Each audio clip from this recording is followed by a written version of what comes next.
May mga bagay na kapuna-puna sa mga pahayag ni John Vic sa media. Ilang beses na rin to napuna ko.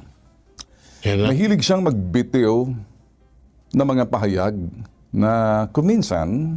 Tutuusin, Sir Ben, dapat dinamay mo na dyan pati kuya niya. Yung kuya niya, ganyan din eh. Kesyo may hawak na sila na testigo, kesyo hawak, nasa kamay na nila daw yung ebidensya. Diba? Katod nung sa ICC kay Pangulong Duterte. Hanggang ngayon, wala pa rin. Wala naman palang ebidensya, diba? Parehas na sila magkapatid.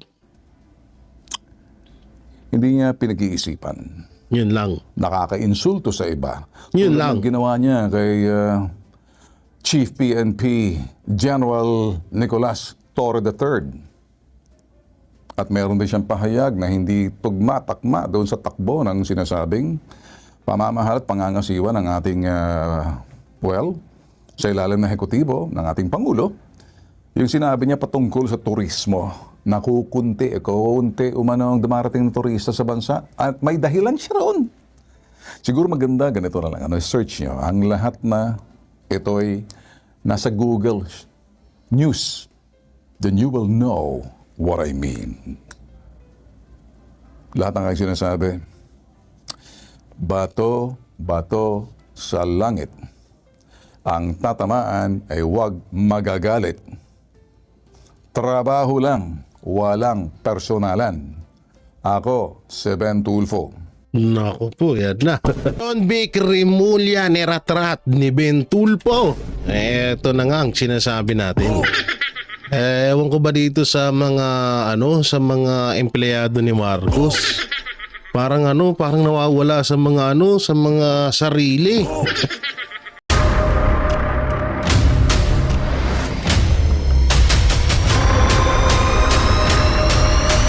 Bago tayo mag-umpisa, baka pwede nyong i-like ang video na to. Malaking bagay ang like sa aming mga content creators. Maraming salamat po.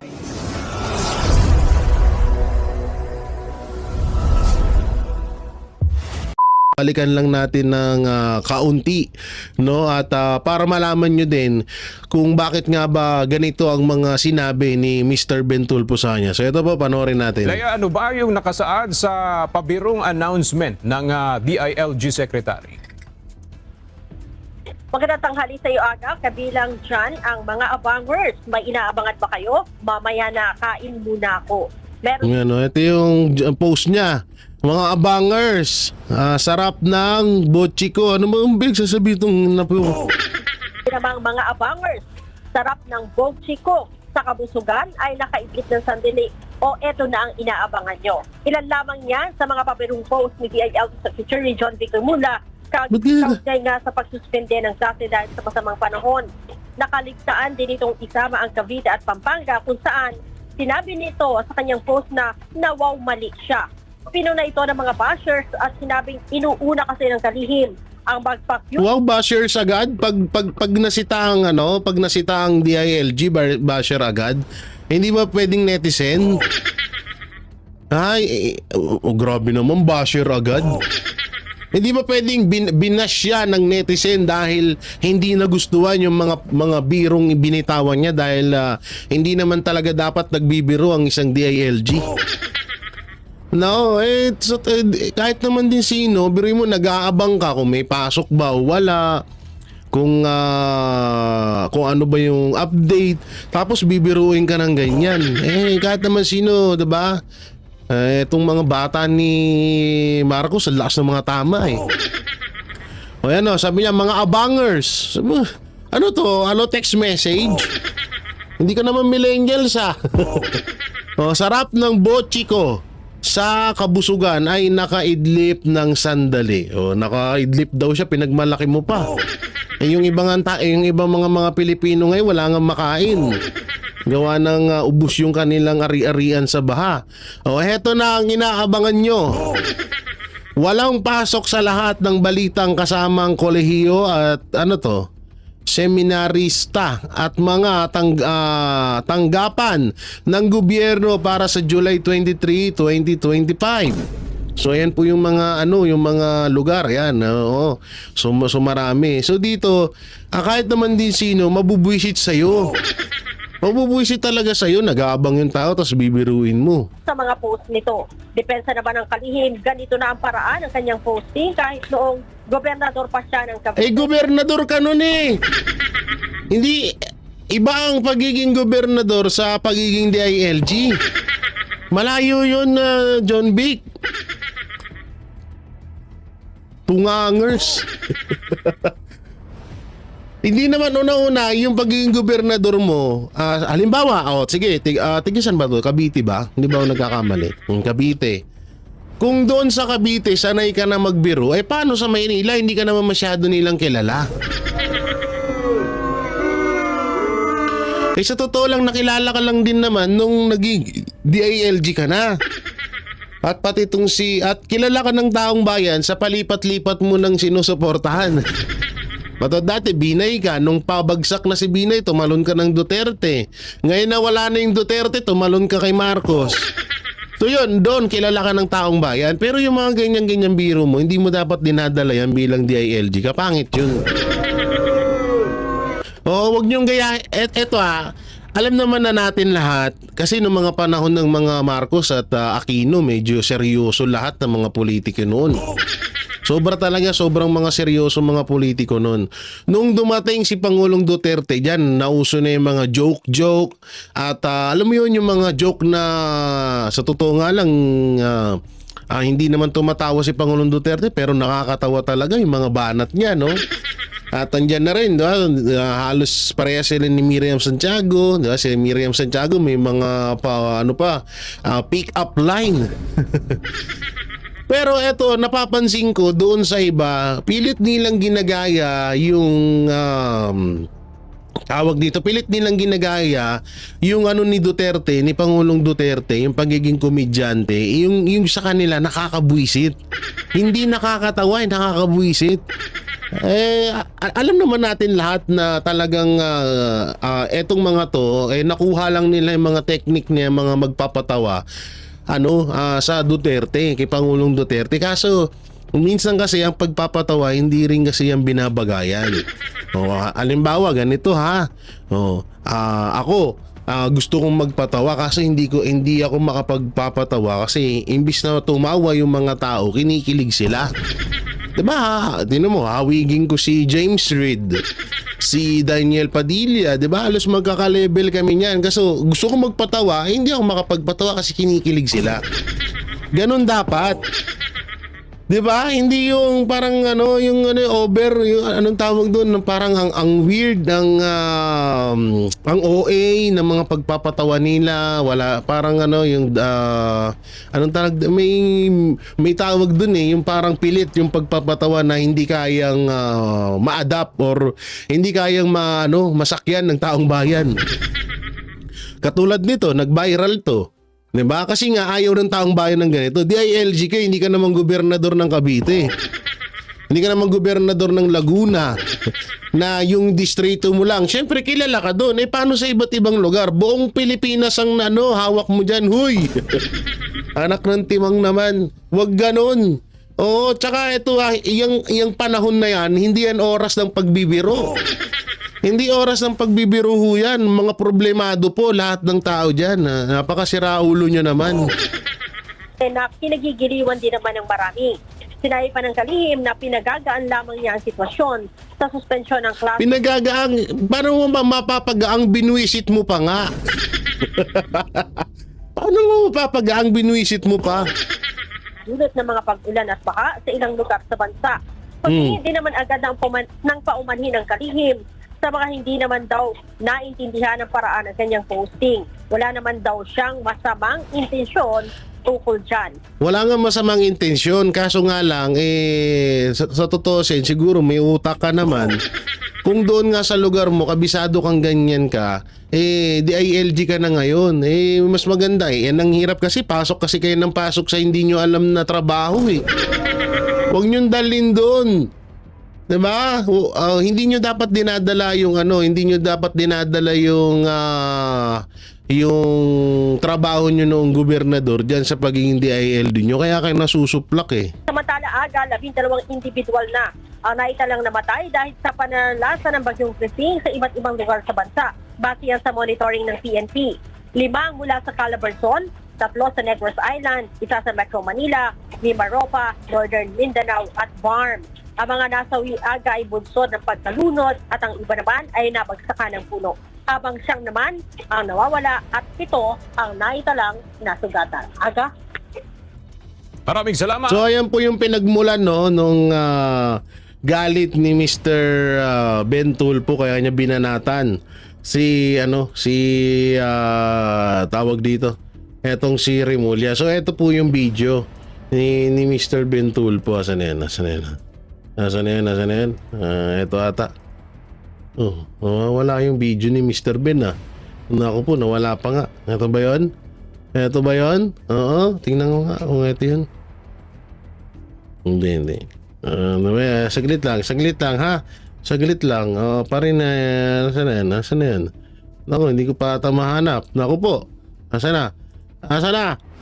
Nasa number 1 pala. Number 1 ba? Wait lang ha. Ang si Biri. Naku po, hindi ko pa mahanap yung Wait lang ha, hanapin natin. Buisit na yan. Eto pala. Eto. Nandito pala sa kabila. Asan na yan? Tingnan natin to. Palitan natin to ha. Dito natin ilagay yung Dito natin ilagay yung video ni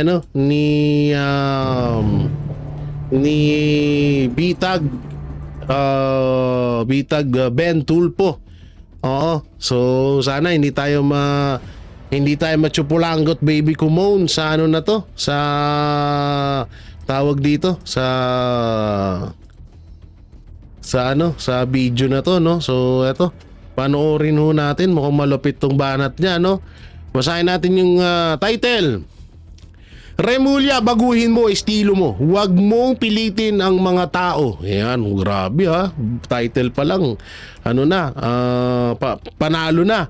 Oo, title pa lang, panalo na talaga. Oo, talagang may paglalagyan si si Remulla dito. Play. Kerry. Pribilehiyo ang pagsisilbi sa kung sino man ang Pangulong nag-appoint sa iyo. Ika nga, working under the pleasure of the President. Ang pribilehiyong yan ay may kaakibat na sinasabing proper decorum o yung tamang pag-aasta o pagkikilos sa iyong posisyong ginagampanan. Halimbawa kay Marcos, 'di ba? O presidente siya, dapat hindi siya pangiwi-ngiwi, ganun. Dapat na katanggap-tanggap sa mga taong iyong pinagsisilbihan. Okay, kamakailan, itong si DILG Secretary John Vic Remulla, pinuna yung kanyang estilo ng pamamahayag gamit ang social media. Para sa karamihan na pumuna kay Secretary John Vic, tumaas sa mga kilay at nag-iwan ito ng masamang panlasa sa dila ng mga pumupuna sa kanya. Dahil ang mga lengguwahe o terminolohiya na kanyang ginamit hindi angkop sa panahon at sitwasyon. Kung sa bagay, let's just give credit where credit is due. Sanay na sanay itong si Secretary John Vic Remulla sa social media na akala niya ay personal na account niya, ang official Facebook page ng DILG. Dito siya nagkamali. Iba yung personal na account mo sa social media, iba yung official function at official Facebook page yan. Tama. Magkaiba. Sabagay, maraming natatalisod ng mga politiko. Kung pag-uusapan ay proper decorum, pag-aasta, the behavior kung tawagin, demeanor, presentasyon nila, yung packaging nila, yung katanggap-tanggap, ay marami niyan, mga boss. Kung titingnan natin, lalo na yung mga nag-iinarte na mga ilusyonado at ilusyonado na nasa legislatura, nasa Senado. Nako! Or sa Kongreso. Nako, sino yun? Ilusyonada na nag-iinarte. Nako, si Risa Ontiveros. Sino yun, Sir Ben? Ha? Ikaw ha? Sino yun, ha? Sama na natin pati mga nasa lokal na pamahalaan. Okay na sana ang ginawa ni John Vic. Humingi siya ng pasensya sa publikong pumuna sa kanya. Pero hindi niya naman tinanggap ang kanyang pagkakamali. Bagkos, nangatuwiran pa. Wala naman daw masama dun sa ginawa niya. Parang ang gustong mangyari nitong si John Vic, ang publiko, kayo, ang taong bayan, na kanyang pinagsisilbihan ang dapat mag-adjust at makibagay sa nakasanayan niyang estilo bilang dating gobernador. So, diba? Hindi tayo nagkamali sa sinabi natin. Totoo naman kasi yun eh. Oo, kung ano ka doon sa pagiging gobernador mo, huwag mong dalhin sa pagiging DILG mo. Buong Pilipinas na hawak mo dyan, tapos sa oras pa na ganun. Diba? Hindi, kaya nga sabi nga nila, hindi lahat ng biro mo ay tatanggapin ng ibang tao. Hindi lahat ng biro. At hindi rin lahat ng oras, panahon ay pwede kang magbiro. Yan po yung totoo. Ito'y panaginip lang, ano? Kunyari lang. Example, kung ako ang Pangulo, ako si President Ben Tulfo. Kunyari lang, ha? Kakausapin ko itong si John Vic at sasabihin ko, John Vic, chill ka lang. Kasama yan sa trabaho, pero dapat tayo mag-a-adjust, makikibagay para sa mga taong ating pinagsisilbihan. No, yep. So parang eto ginawang halimbawa ni Mr. Ben, pero may kurot ng kunti parang pinapahiwatig niya na bakit parang hindi ito pinagsasabihan ni Marcos Jr. Huwag tayo mag-iwan ng masamang panlasa dahil sa estilo. Just trying to make my point, kaya ginawa kong kunyari ang presidente niya, ako, si Ben Tulfo. Ako magsasabi sa kanya, John Vic, tayo ang mag-a-adjust Tama. sa ating mga pinagsisilbihan. Paano Sir Ben kung wala naman kasing ganyan si Marcos Jr. Parang ano nga kasi, 'di ba? Hayaan mo na yan, mamanit lang na bagay yan. Tsaka tropa ko yan. John Vic, tropa ko yan. Tropa ko yan, hindi ko na kailangan pagsabihan. Na mga amo natin ang publiko, si Juana de la Cruz. Wala silang ganun eh. Simple lang naman ang hiling ng taong bayan. Hindi naman mahirap eh. Alam natin na humingi na ng paumanhin sa Secretary John Vic. Ibig sabihin, siya ang mag-a-adjust. Siya ang makikibagay. Siya ang magbabago. Hindi yung taong bayan, tayo. Kanyang pinagsisilbihan dahil tayo ang nagpapasweldo sa kanya. I'm not trying to make a commentary here. I'm not trying to make my commentary. Let me get it straight. I'm trying to make a suggestion. Like it or you don't. Solution. When you're in a public office and you're called public servant, therefore, you're serving the public. Tama. Serving the public means gaining the trust of the public. Alam nyo, sa totoo lang ito lang mas deserve ni Sir Ben Tulfo. No, mas deserve ni Sir Ben Tulfo yung position ni Lito Lapid. Maraming deserve. Mas deserve ni Sir Ben Tulfo yung pagkapanalo ni Bam Aquino, ni Kiko Pangilinan, ni Amy Marcos, ni Lito Lapid. Mas deserve ni Sir Ben Tulfo yun. At lalong-lalo na mas deserve ni Ben Tulfo ang posisyon at ang pagkapanalo ni Erwin Tulfo. Sa totoo lang sa totoo lang talaga. Sayang lang talaga eh. Alam nyo, si Sir Ben Tulfo, isa to sa magiging balakit. Isa to sa magiging balakit ng administrasyon. Kung sakaling nakapasok to bilang senador. Isa to sa magiging sakit ng ulo nila. No, talagang alam ko na i-imagine ko na hindi to hindi to magpapakontrol si Ben Tulfo katulad ni Erwin Tulfo. Hindi siya magpapakontrol at talagang nakikitaan mo siya ng talagang kasi sa totoo lang, ayon sa sarili kong opinion, ayon sa paningin ko, yung dalawang kapatid niya kasi kinain na ng sistema ng politika. Dito to, promise, si Senator Rapi Tulfo at Senator Erwin Tulfo, kinain na ng sistema ng politiko. Pero ito iba to. Talagang nasa mga sa taong bayan pa rin siya nakadepende.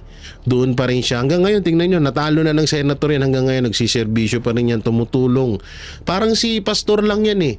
Medyo magkaiba lang sila dahil alam naman natin magkaiba, no? Pero katulad lang din yan ni pastor, natalo kahit alam naman natin dinaya ng kumilik yan. At kahit din si Ben Tulfo, alam natin na ito dinaya din to, pero hindi na lang nagsalita kasi alam niya sa sarili yan na dinaya siya, no.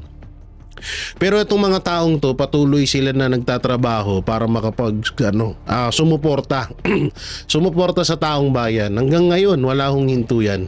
Kaya ito, sabi ko nga sa inyo, mas deserve ni Sir Ben Tulfo yung ibang posisyon, lalong lalo na kay Lito Lapid, lalong-lalo na kay Kiko Pangilinan, ang pinaka-absinero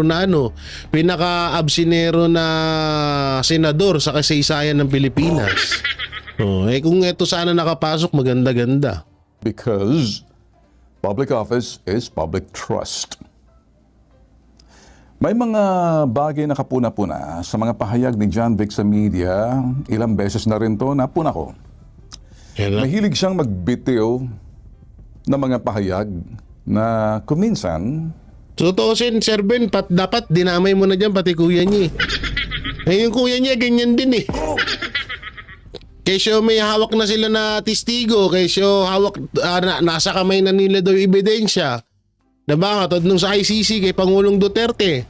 Hanggang ngayon, wala pa rin. Wala naman palang ebidensya, diba? Parehas na sila magkapatid. Hindi niya pinag-iisipan. Yun lang. Nakaka-insulto sa iba. Yun lang. Ang ginawa niya kay Chief PNP General Nicolas Torre III. At meron din siyang pahayag na hindi tugma-takma doon sa takbo ng sinasabing pamamahal at pangangasiwa ng ating, sa ilalim na ehekutibo ng ating Pangulo. Yung sinabi niya patungkol sa turismo, nakukunti umano ang dumarating na turista sa bansa at may dahilan siya roon. Siguro maganda, ganito na lang, search niyo. Ang lahat na ito'y nasa Google News. Then you will know what I mean. Lahat ng aking sinasabi, bato sa langit. Ang tatamaan ay huwag magagalit. Trabaho lang, walang personalan. Ako, si Ben Tulfo. Nako po, yan na. Dito naman sa pahayag ni Sir Ben Tulfo, talagang alam mo yun, talagang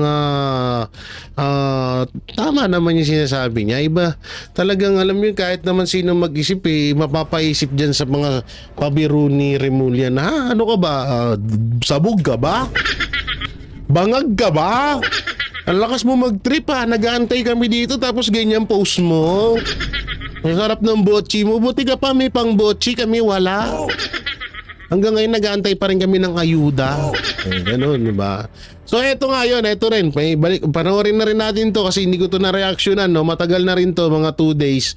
Eto yung panayam naman ni Vice President Sara Duterte kay John Vic Remulla. So panoorin natin. Pinagsabihan ni Vice President Sara Duterte ang DILG kaugnay ng paraan ng pag-anunsyo nito ng suspensyon ng trabaho at klase sa panahon ng kalamidad.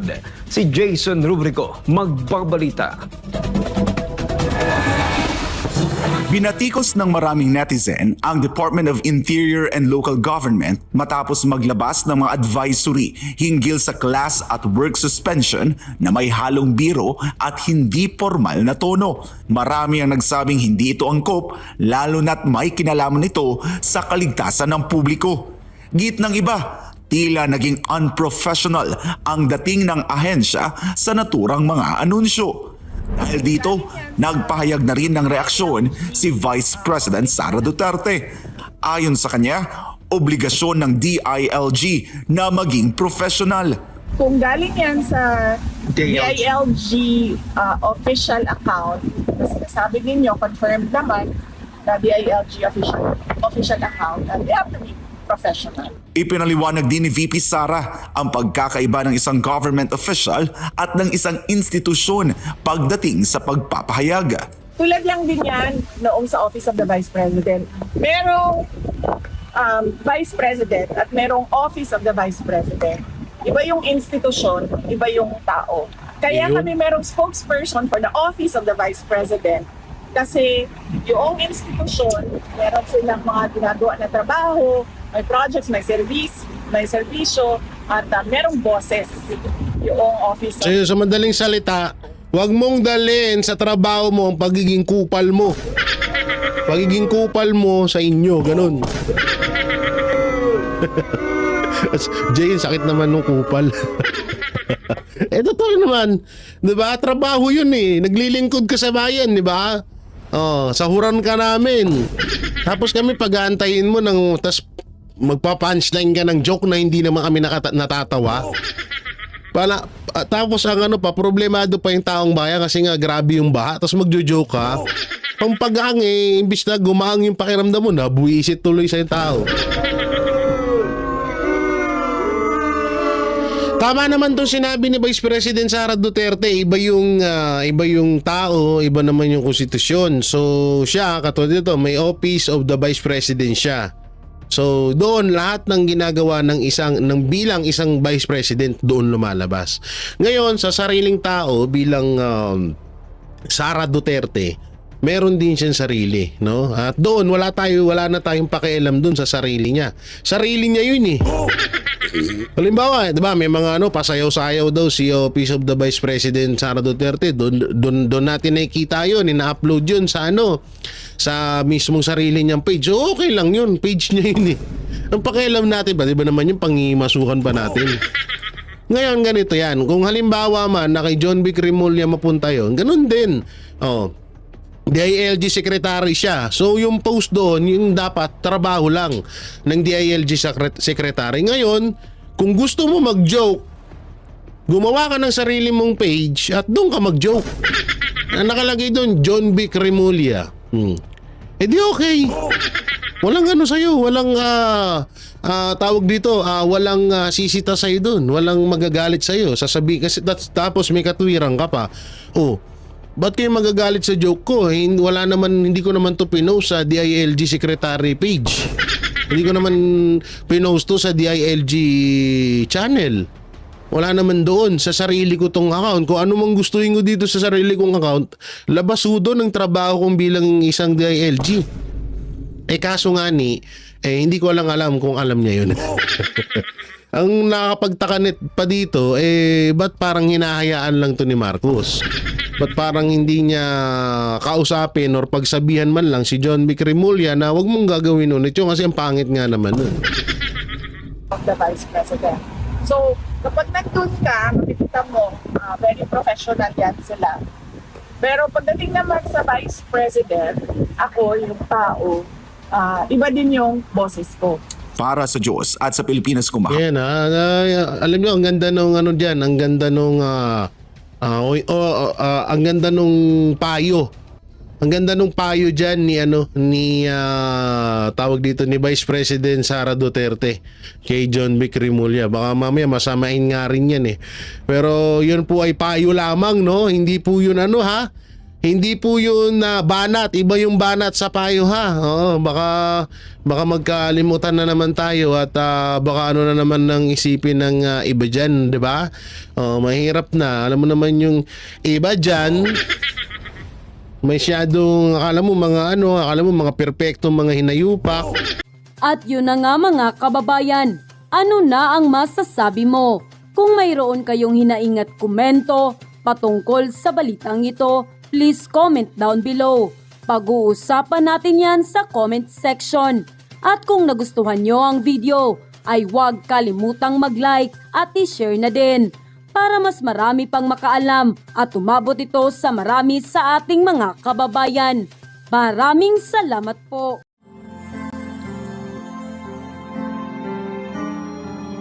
Ano yung melody ng song? Ang bayan ko'y pinagpala pagkat sa amin pinigay ang isang biyaya na mag-aahon sa hirap at dilim ng kahapon at sa bawat Pilipino'y magtatanggol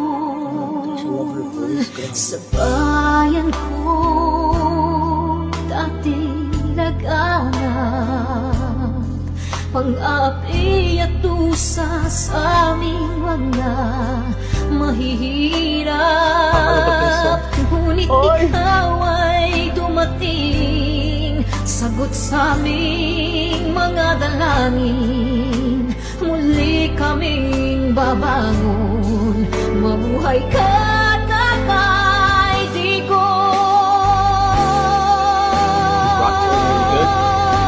Ama maraming salamat aming mga mata'y minuhulat gawain ng masasamay iyong isiniwalat ikaw lang ang pag-asa naming lahat.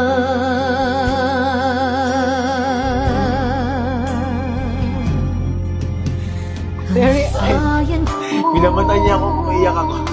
Pilipinas muling makikilala at itataas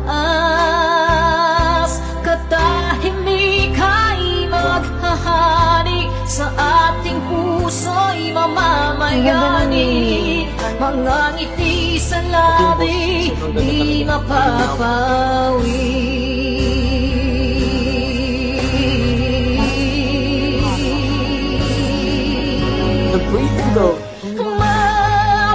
Mabuhay ka, Tatay Digong, maraming salamat. Ang malasakit sa Pilipino ay walang kasing tapat. Ika'y paglalaban ng iyong mga anak. Tunay kang biyaya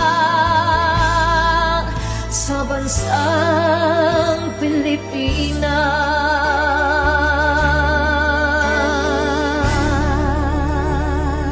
Haba. Mabuti pa ang sardinas, may label. Eh tayo, wala. Nay, ito na yung bayad ko sa'yo sa ano. O, kunin mo yung isa. Isa muna. Iyan, no? Tapos, isa pa. Di ba? 4 dapat na sardinas, eh. O, yan. 3 na. Pang-4 na sardinas. O, okay na.